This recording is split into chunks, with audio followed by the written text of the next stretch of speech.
Yeah, thanks a lot for the invitation to speak about union perspectives on working time reduction.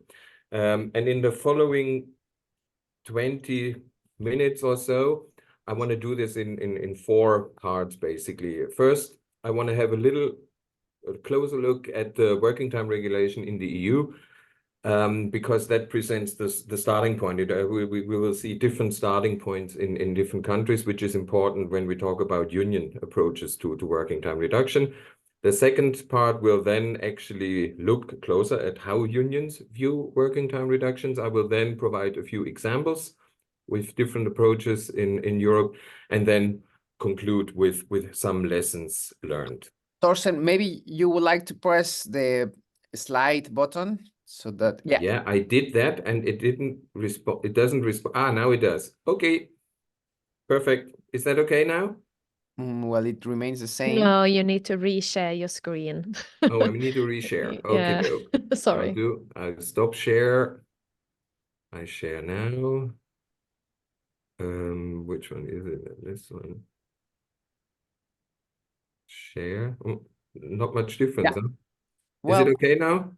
yeah, I think it will be fine. Wait, I have another option here. This one. Nope, we always have... Yep. Yeah, That's this is better. it. Is it? Okay, perfect. Then let's continue. So let's start with but now it won't let me change the slides. No, now it does. Okay. Let's first have a look at the historical trend. And I don't want to go into much detail here, but I think what we can see clearly is that the last substantial reduction in the annual working time took place in the 70s, 80s, and that since then, basically, there was a stagnation and not much happened. So it's very good that after this long period of a standstill, working time reduction is back on the political agenda. Now, working time can obviously be regulated by different means. One is by law, and the other one is by collective agreements. And I think this graph, which compares the statutory maximum weekly working time with the average collectively agreed working time, illustrates the important role of collective agreements in actually providing shorter working hours.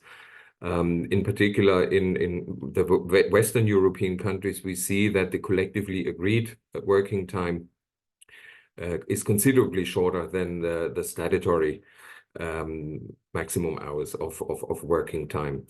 That's in particular, I mean, the Working Time Directive stipulates a maximum working time of 48 hours.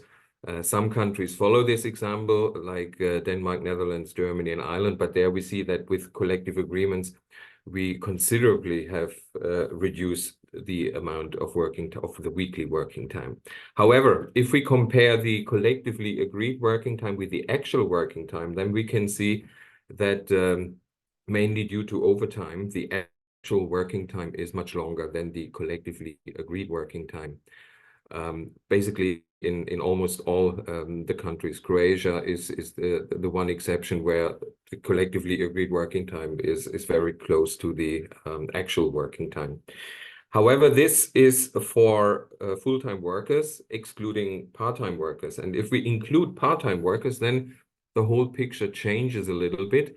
In particular, in those countries where we have a high share of part-time workers. And in that respect, the blue bars are now the actual working time, excluding the part-time workers, and the yellow bars are the ones with which includes the part-time workers. And there we can see that due to the high share of part-time workers in the Netherlands, Austria, Denmark, and Germany, for instance, the actual working time, average working time is much lower. And there we also see an east-west divide reflecting the lower share of part-time workers in the Eastern European countries, or in many Eastern European countries. And then I want to have a quick look at the average annual working time, because there we also see that obviously holidays and vacations play an important role. And there we can also see that collective agreements play a very important role. We see that Germany and Denmark have by far the lowest annual working time. And in Germany, for instance, we only have 20 days of holiday, which is also specified in the Working Time Directive, but there are 10 additional days, for instance, through collective agreements, and there also collective agreements play a very important role. This broad overview of the patterns of working time across Europe basically had two objectives. The first one was to show the vast diversion of working time across Europe. And secondly, the important role of collective agreements and regulation through collective agreements in ensuring shorter working hours. Now, what is the trade union view? And this is mainly based on a survey which I also did for the study, which Jose mentioned already, for Industry All, which is the European Trade Union Federation for the manufacturing unions. And there I did a survey with 17 unions from 12 countries.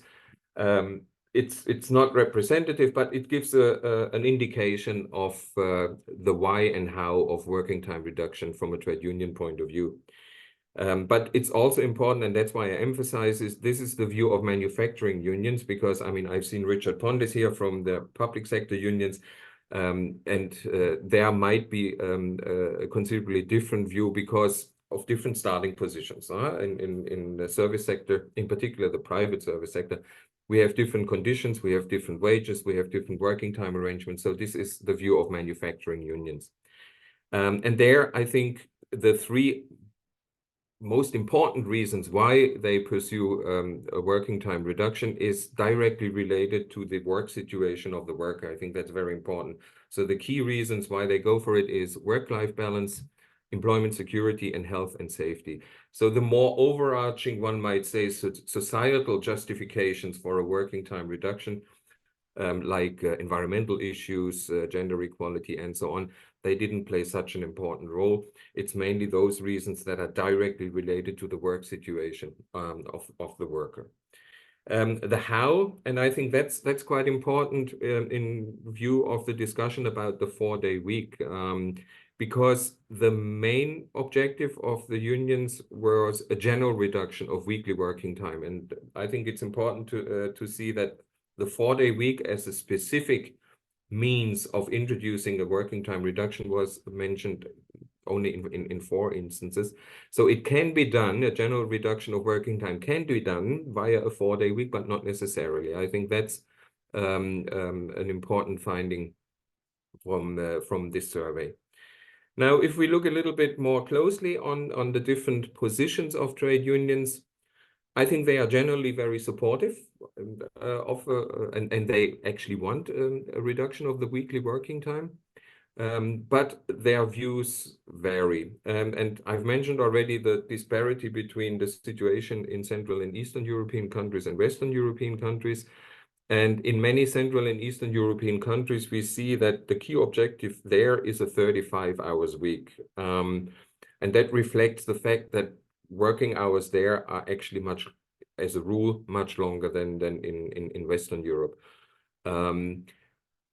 I remember one comment from a trade unionist from Romania, and he said that if only the actual statutory conditions would be implemented properly and enforced properly, and that would be the 40 hours week, that would already mean a considerable reduction of the actual working hour, because the actual working hours are up to 43 hours in the manufacturing sector. So it's also a question of enforcement that is also an important factor that for the trade unions. By contrast, once again reflecting the different starting point, the unions in Belgium and Spain said that their objective is a 32 hours week, but that, as I said, that reflects the fact that working hours and also the regulation of working hours collectively agreed, but also statutory, our working hours are lower in Belgium and Spain. But they emphasized that it's important to ensure a flexible implementation. Ireland, they are supportive of a 4-day week, but they consider this as a general starting, basically a foot in the door for a more general discussion about working time reduction. And actually the only trade union which fully supports or also has it in their manifesto or their program is the TUC with respect to a 4-day week. The Nordic unions have been exceptional in the sense that they take a different view on working time reduction. In Denmark, this is no issue at all, at least in the manufacturing sector currently.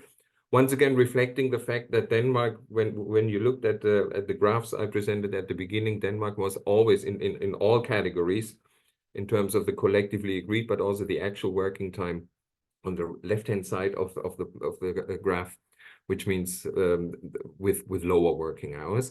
So, and in Sweden, the unions primarily take a working life perspective. So their objective primarily is to reduce working time over a working life period through early retirement or part-time pension schemes and all that. So there we see also largely different views. Now, if we turn to examples of working time reduction, I think it's very important to emphasize that the unions usually pursue a dual objective, and that's working time reduction on the one hand, but also increase the autonomy of employees in deciding on their own how they arrange working time. So this kind of autonomy is also very important for the unions.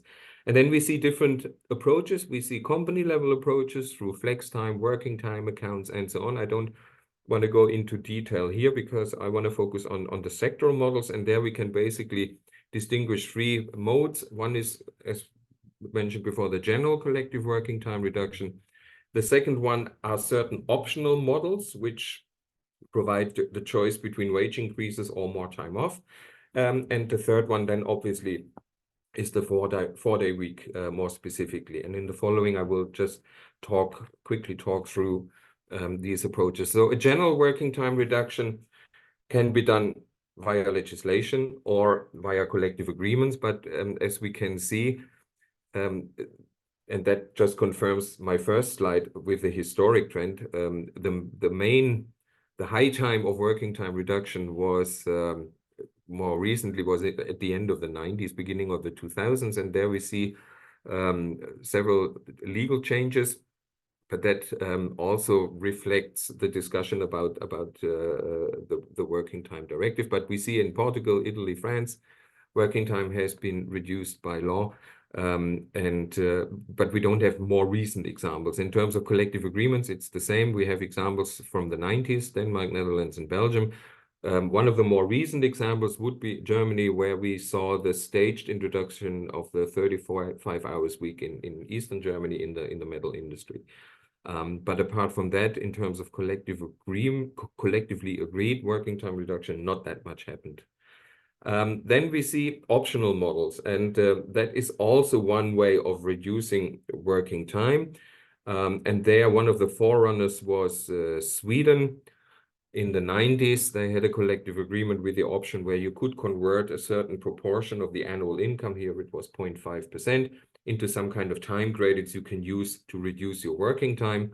More recently, in 2013, in the Austrian metalworking industry, we also saw that they introduced what they called leisure option. And there, once again, you had the choice. Here it is between 3% of wage increase or a certain amount of additional hours of leisure time per month. And those were 5 hours. And you could put those 5 hours into a working time account and then accumulate basically time off, which you then can take off whenever you need it, either by hour or you accumulate it and you can take it off in days or weeks then, because this working time account had no expiry date basically.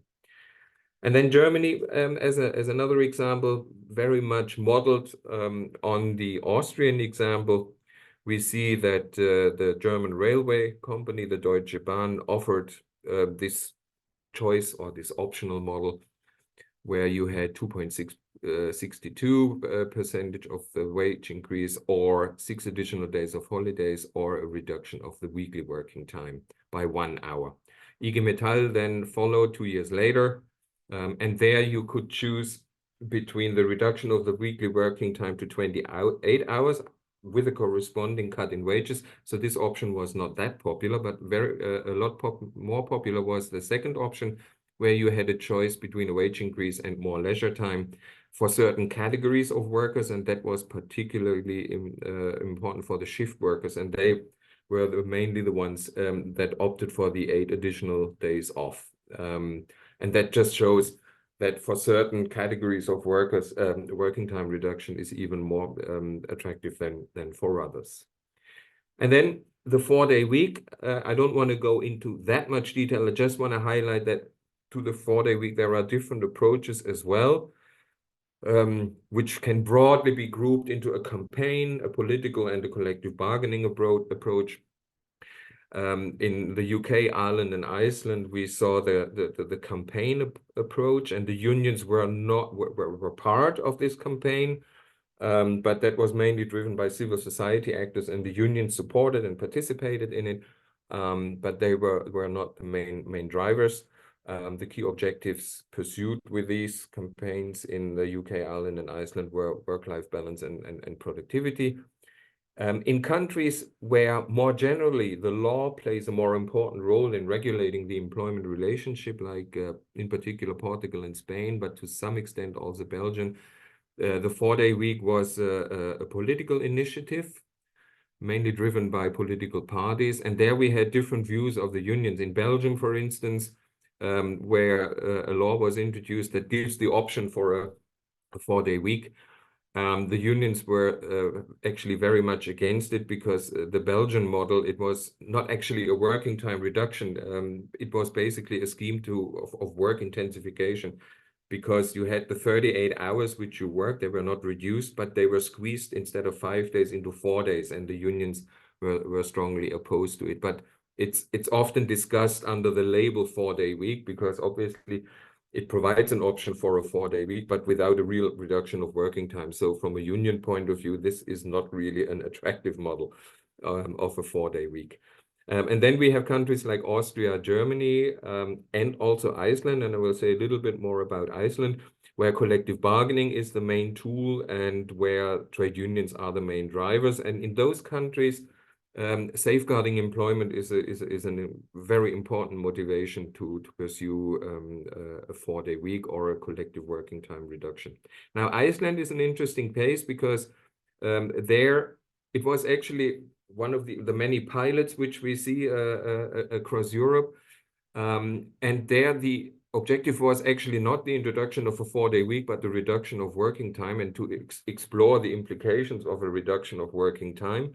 And it was also based on a campaign initiated actually by the trade unions in the public sector, and that was quite successful, in the sense that the unions, after the pilot, then managed to actually put this reduction of working time on a constant footing by actually concluding collective agreements. And that, I think, Iceland is a very interesting case in showing how you can actually solve the problem of scaling up these pilots, because the pilots in the UK and Ireland, but also Portugal and Spain more recently, I think one of the key problems is the coverage. It covers only a limited amount of companies and workers, and in Iceland they actually managed through collective agreements to scale up the scope of working time reduction, and I think that's a very good case.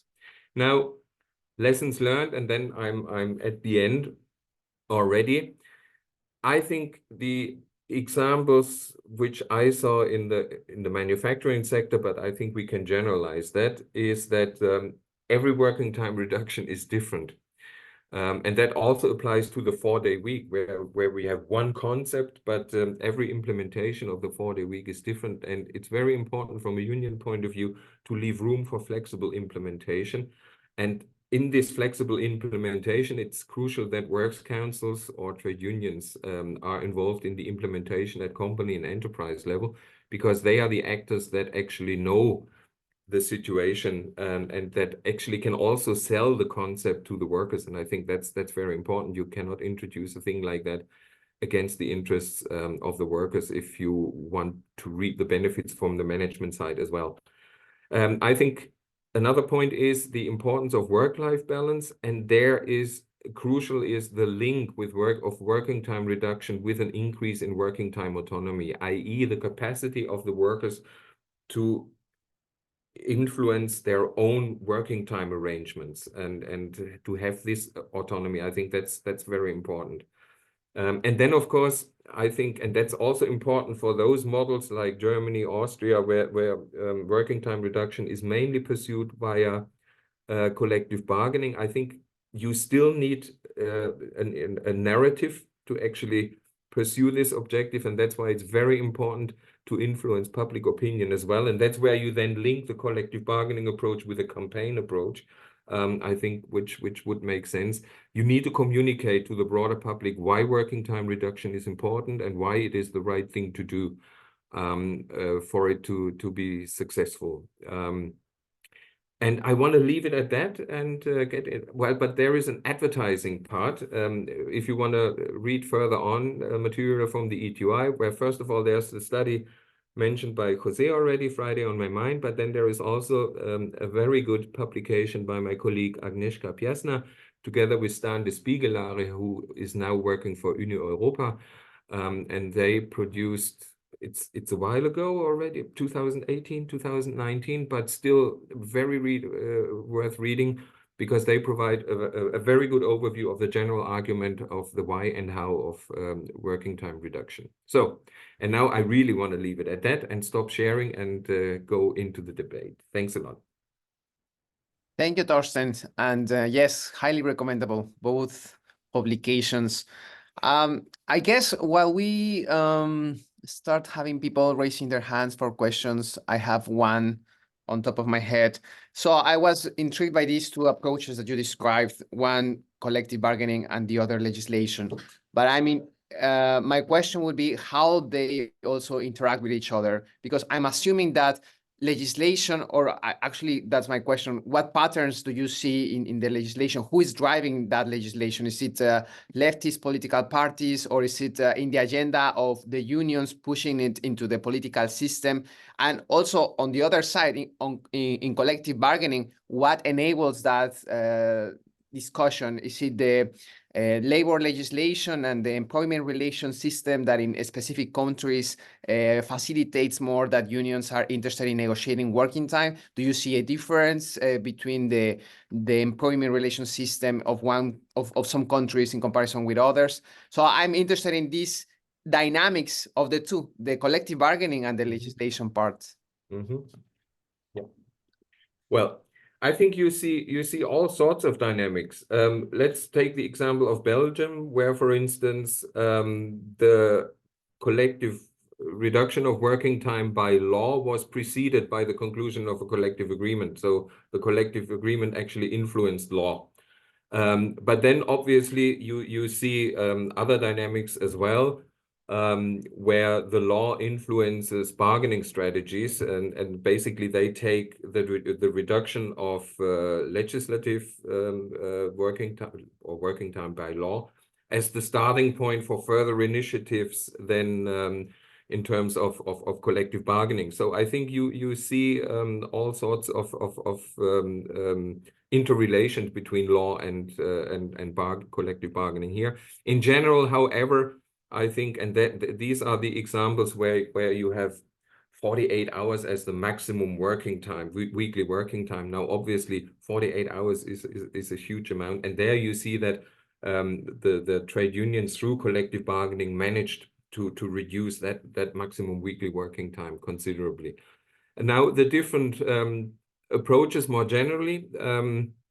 I think that obviously very much depends on the tradition, the industrial relations tradition in a certain country. In countries where the law plays a strong role more generally in the regulation of the employment relationship, obviously the political or policymakers and the law plays a more important role in the union strategy as well. As we have seen with respect to the 4-day week, for instance, in Portugal and Spain, which was actually initiated by political parties, and then the unions obviously supported and joined in and tried to influence it in a certain way.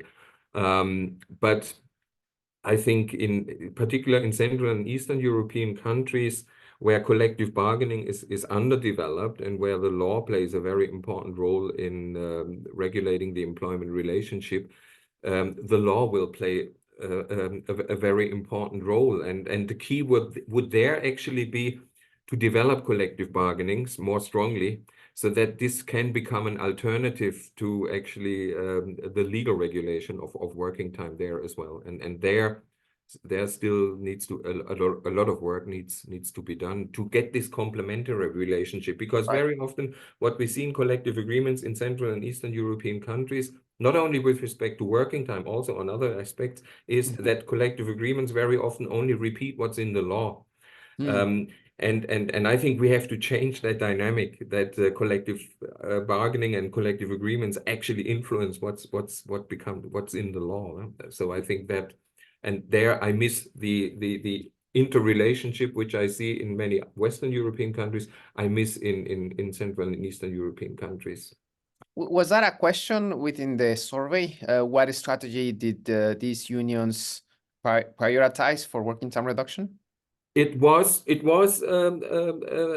part of the discussion in the survey, but as I said, it's a mixture, because you should not see them as mutually exclusive. I mean, even in countries where you primarily pursue working time reduction through collective agreement, the law still remains, and also the campaign approach. It's this triangulation of different approaches. That's why I emphasized, even in a collective bargaining approach country, it's important not to forget about the government or the legal dimension, but in particular the campaign dimension, in order to pursue your perspective, your objectives from a union perspective.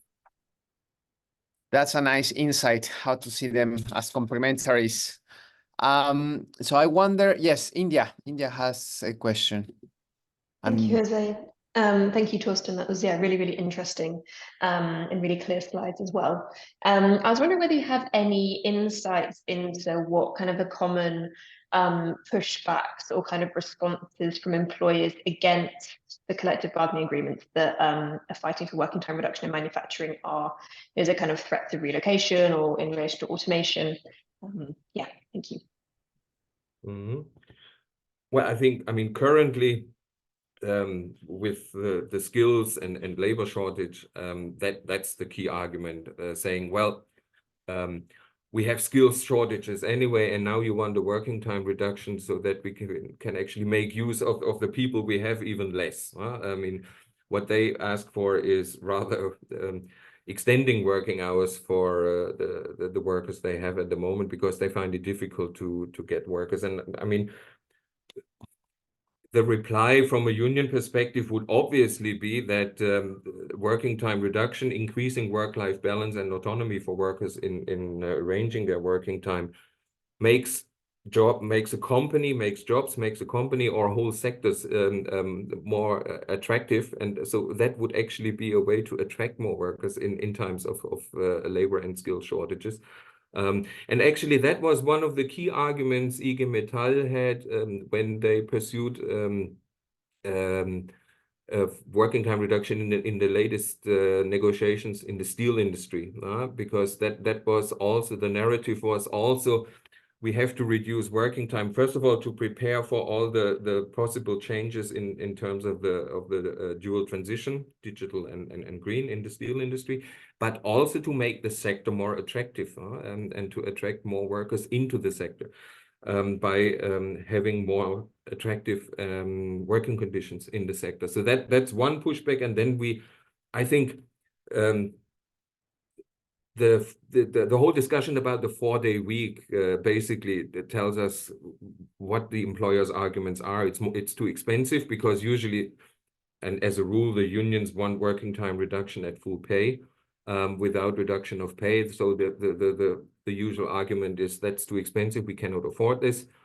And the next argument then would be it's too complex to actually introduce, in particular the 4-day week.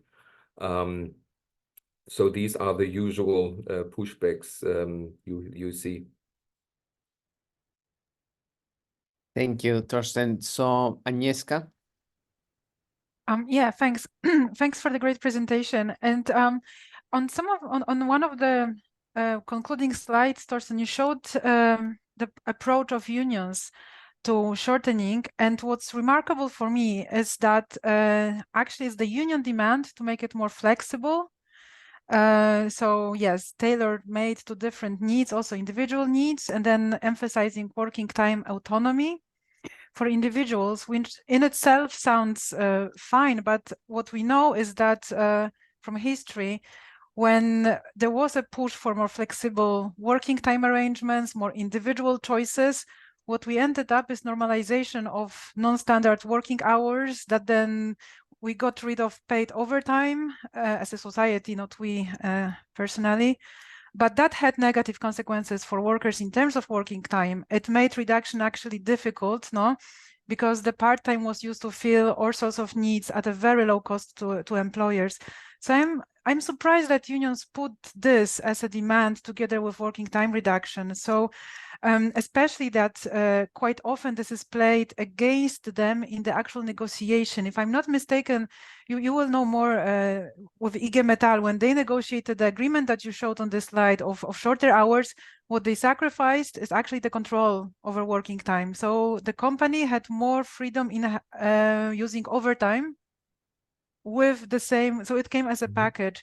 So do unions see this as, I mean, don't they see that it might be a risky way to go down if they keep emphasizing that there can't be one size fits all approach, but we need this flexibility, individualization?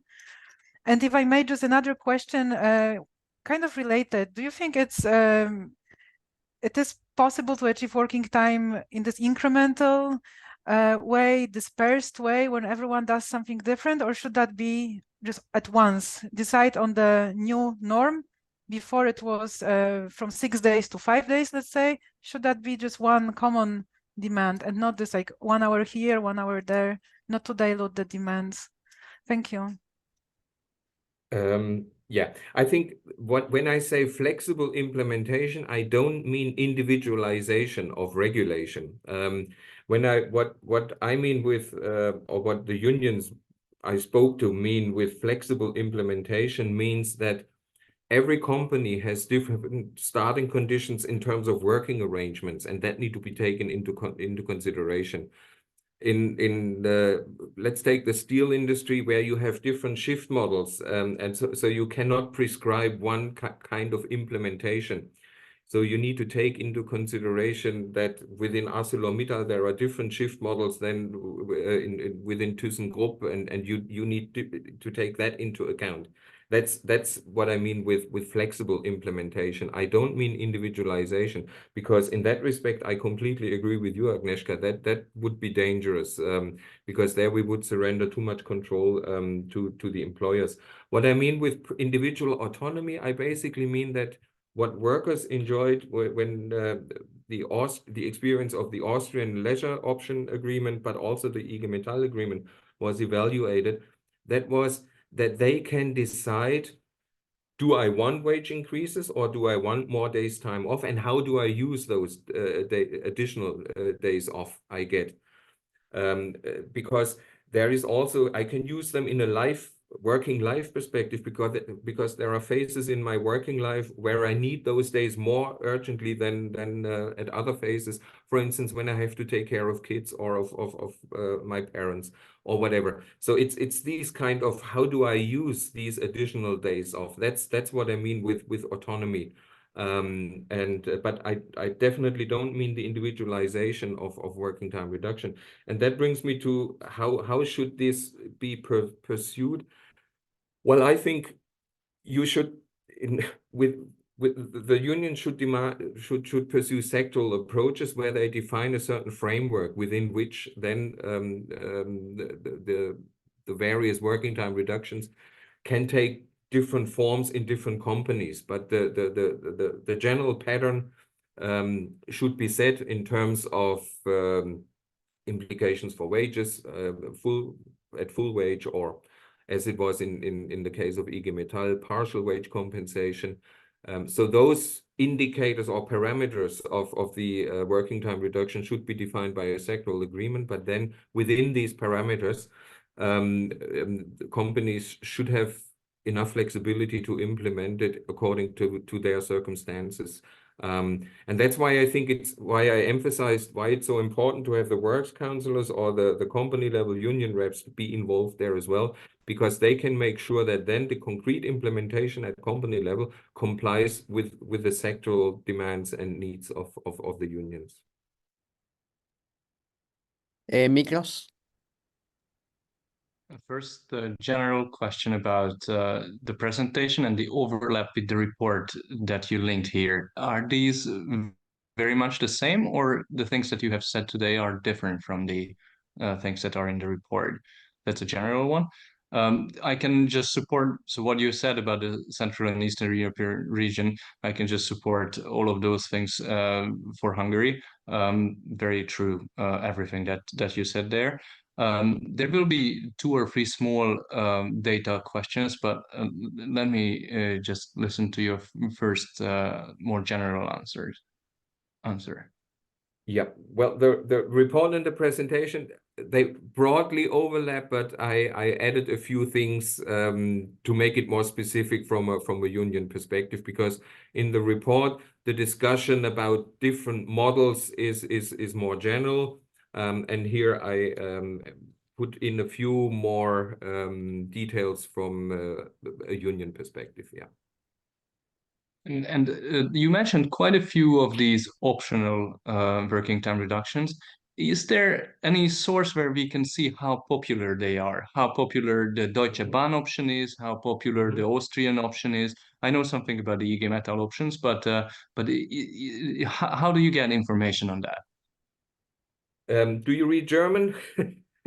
Yeah, I can read in German. Okay, because I mean there is a huge literature on in particular on the Austrian 2013 and the optional model there. I can send you some of the studies, and there you actually see how popular it was. And I think I know studies from like 2018 or so, like Stefanie Gerold and yeah, exactly. Those are there newer things than that? I'm not aware of newer stuff, to be honest. Not related to Austria, at least. Yeah. But those are, but I find them still highly incisive, because they actually show how they use the additional time off, and it's not that they were happy that about the hourly reduction of the weekly working time, but they really accumulated these kind of additional hours time off to actually take bigger blocks and then maybe at a later stage. And that's what I mean with the autonomy again, no? And no Deutsche Bahn data. So do you have something on the Deutsche Bahn popularity of their scheme? I have to check, because I've mainly seen data on the IG Metall agreements with Deutsche Bahn, but I'm sure there is something out there as well. But I will check and let you know. And 3 very quick things on data. The Icelandic thing, as a positive example, the collective agreements that they had after the trials were much less ambitious than the trials themselves. The trials were like 4 or 5 hours reduction, and there was like maximum 1 hour, or not much more than that. So that's a question to me whether that can be like a good example. Then there was this slide where you had the statutory maximum and the collectively agreed hours. How come that France had higher collectively agreed hours than the statutory maximum? I couldn't understand that. The statutory maximum in France is 35. And I think the collective agreement was 35.4 or something like that. But okay, so that's not. Yeah, there might be. Yeah. And the last thing is that you use this OECD data for the country comparisons. I don't think that's very fortunate, because the German data have a very different calculation method, because they start from employer surveys, not employee surveys as the other countries. So that makes it appear that Germany has the shortest hours in Europe, but that's not true. The Netherlands has substantially shorter hours if we compare these countries. So that's just, I think this is very widely used, and even the OECD has, when you click on their webpage, the first thing that appears is this country by country thing, and then they say, don't use it for a country comparison. I'm just trying to emphasize this point, and anytime I see this comparison. I missed that indicator. Maybe I was so happy to find this kind of data that I didn't read that. No, I will have a look again. Okay, thank you. Yes, Richard. Yeah, hi Torsten, hello everyone. Just a Richard. few points, maybe from the public service perspective. I mean, reduction of working time is becoming so it's more of a central issue in a number of countries. A lot because of the overwork and burnout of many public service workers, particularly in health and social services. And so the key thing really is that to attract more staff, as in manufacturing, but also to retain staff, with many services having an older profile of workers. I think there is a number of unions now looking at the prospects of reducing working time, with obviously the challenge that they need to, with staffing shortages, they actually need more workers. So they need more workers to maintain services, more workers to achieve some kind of reduction in working time. So it's a big challenge, but there are some recent examples. There was a couple of years ago in private health and social care in Austria, 120,000 workers covered by an agreement where there's an hour reduction in weekly working time. I think the Icelandic example is good. There's significant changes within public services where you've seen weekly working time reduced by 4 or 5 hours in some cases. We've published a couple of articles on these on our website, and I think the Icelandic one's interesting because it goes into quite a lot of detail about the process, about ensuring in some sectors that there are additional employees to cover to ensure there is real reduction in working time, and some of the more practical things that unions did with management to try and work out how to deliver the same services on shorter working time. So I think it's quite interesting from that practical point of view. And the most recent article looks at the Nordic countries, and there I think Sweden's quite an interesting example, where there are a number of experiments now with the shorter working week, and this is particularly in care because of stress and burnout. And some of this pressure comes from the bottom up, really, because Kommunal, the biggest union in Sweden, the big local government and care union, a couple of years ago, their Congress passed a resolution to call for a shorter working week. Now that was passed despite the efforts of the executive committee not to agree it. It was agreed despite the leadership. So that was interesting to see that happen. And I think there are now, and within what is otherwise a national agreement, there are lots of flexibilities at local level where shorter working time can be negotiated. So I think there's some interesting developments, but obviously the big challenge is the fact that the public services need more workers, and also they need the additional funding for that. So it's an interesting time, and I think we've got a Congress coming up in June where it's going to be on the agenda there, and so a lot more discussion around that, and really to underline the benefits of shorter working week in the health and care services. And the ETI book actually includes an example from Sweden where there was a switch to a 6-hour day in care, where you had to shift from 2 to 3 shifts, and the cost of that meant it didn't work out in the end. But I think there's now further attempts now to see if other pilots can deliver on that and make that as something more practical in the future. Thanks.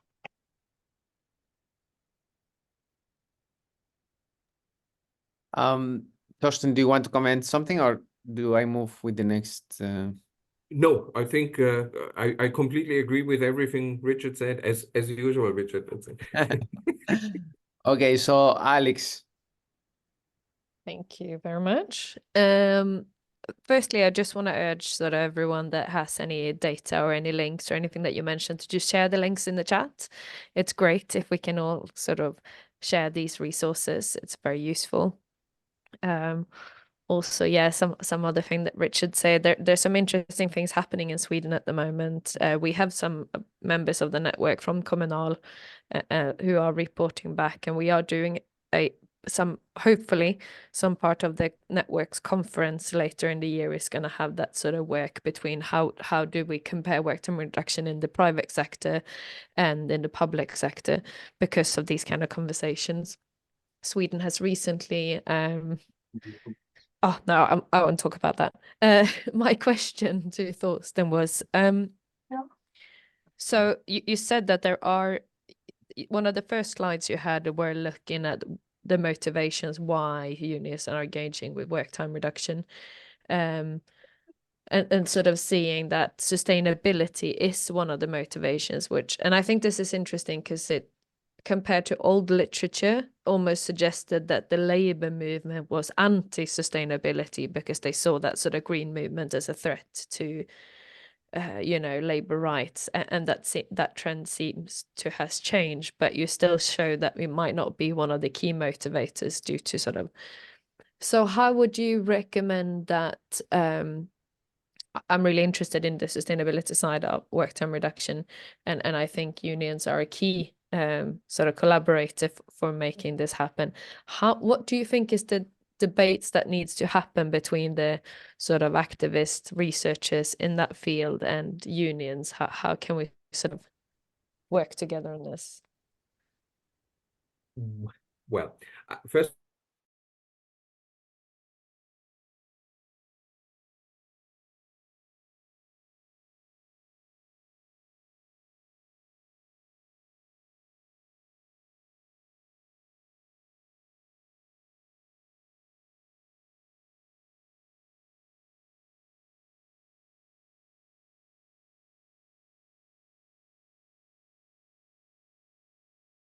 is safeguarding employment.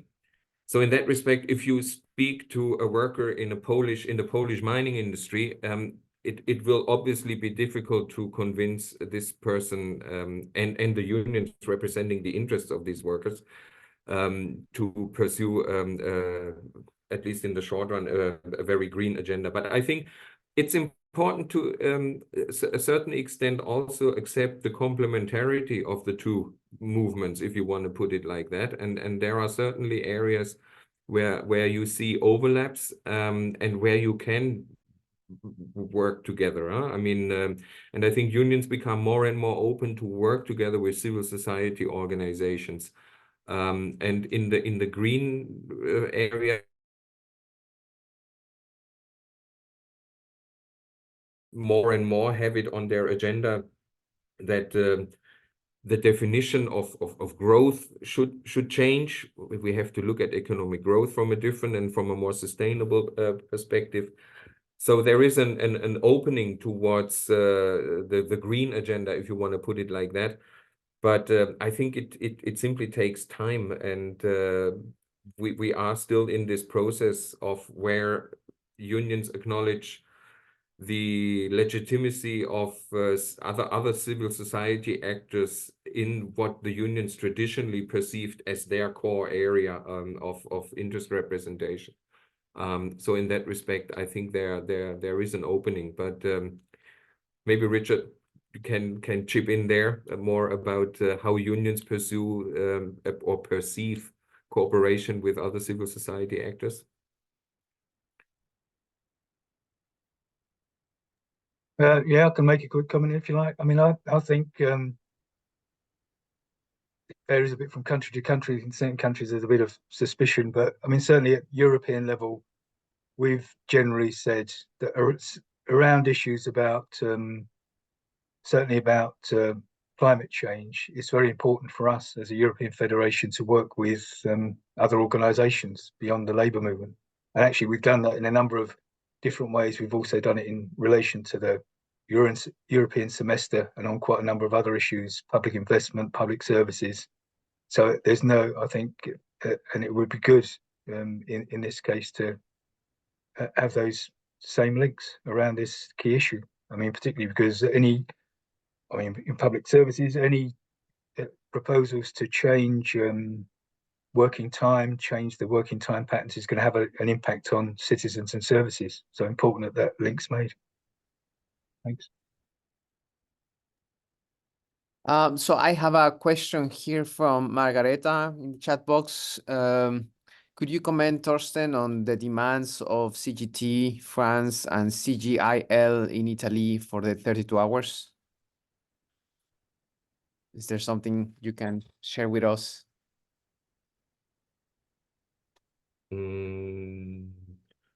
Not particularly. I'm aware that there is a demand for 32 hours, but to be honest, I don't know much about the narrative behind that, to be honest, with these particular unions in Italy and France. So I better not comment on that. Okay, thank you. And we have another question from Agnieszka. Yeah, it's mostly a comment to previous questions. And one is the greening or sustainability discourse. And just to play the devil's advocate, there is a contradiction, no? If the reduction of working time is to be done without the loss of wages, so basically it's the same level of income and people having more time to spend that income. Also, the productivity is quite firmly on the agenda. So the condition is that productivity doesn't fall in companies. That's the firm demand from employers' side. I really do see a contradiction. I mean, I do see the argument, what is based on of the critics of working time reduction. You can't have it always, all those ways and still have positive environmental impact. So I think it's quite, yeah, maybe it's better just to focus on one aim of that and not claim that we can have high productivity, the same or even higher, keep the level of wages and give people the possibility to have 3-day weekends where they can have a city break, for instance, or whatever they do that is based on consumption. People must need to consume in their free time. So this is just a comment. I don't have a good answer to that, but perhaps being clear of the underlying motivation of that being just like social justice argument or human rights based argument, as with abolishing, I don't know, slave labor or introducing other worker demands, that we shouldn't pretend we will increase productivity by this, but this is just from the worker demands. And if I made just a comment to Miklos, I think you had this question about Iceland. I got the same question and I looked up the statistics on working time. And before the trials started, which was, I think, 2015, the first trials in Iceland, the average working week was 44 hours. And then with the trials that went down, so when you look at the concluded agreements, which they differed by sector and whether you're a shift worker or not, they were around 35 or 36 hours. And that was and that corresponds to the actual working time now. So I think if it's not impressive if you assume they had 38 hours to begin with, but they had 44.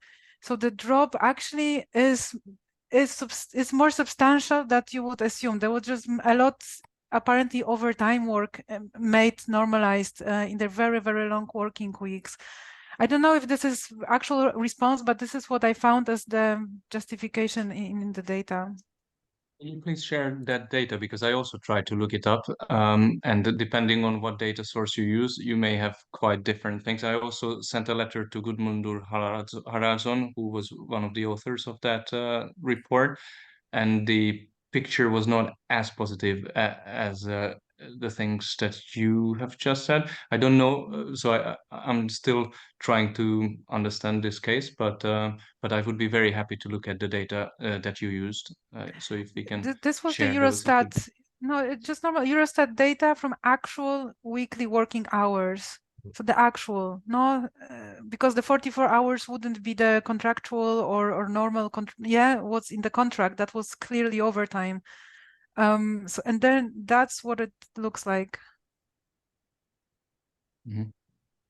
interesting that they don't mention it in a. So they have a publication in which they are trying to paint a very positive picture, yet they don't somehow mention this. And when I asked the question from Gudmundur, he said that, well, the actual reductions were pretty small, and that's so I don't know, maybe the overtime hours changed more than the official ones. I don't know. It's an interesting thing to be explored. Well, perfect. Do we have any additional questions from our audience? I think we have run to the end of the time. Oh, yeah, it's true. Just a very quick comment. India shared with you all the banner of our conference happening in Brussels, 17th and 18th of October. So if you have a chance, put it in your agenda, and it would be very nice to have you all. And yeah, thank you, Torsten, for your time, for sharing these insights with us and motivating the discussion. Do you have any last comment you want to make? No, except for thanking all the people for joining and for their interest and for the very interesting discussion. Thanks a lot. And for the invitation again. Thanks a lot. Definitely. Well, thank you very much. And we'll keep you noted on our next webinar. It will be nice to keep the conversation going. Have a nice day. Bye-bye. Have a nice day. Thanks, everyone. Bye. Bye. Bye.